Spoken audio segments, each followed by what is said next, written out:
அவர் துதி எப்போதும் என் வாயில் இருக்கும். கர்த்தருக்குள் என் ஆத்துமா மேன்மை பாராட்டும். சிறுமைப்பட்டவர்கள் அதை கேட்டு மகிழ்வார்கள் ஆக. என்னோட கூட கர்த்தரை மகிமைப்படுத்துங்கள்.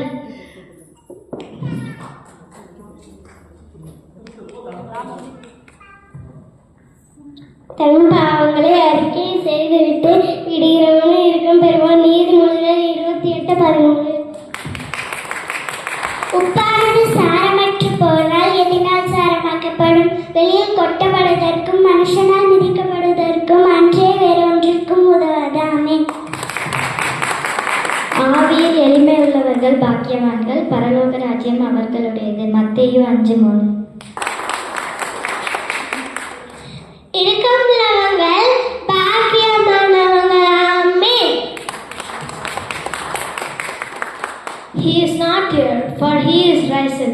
As he said, come and look the place where the Lord had lied. Matthew 28:6.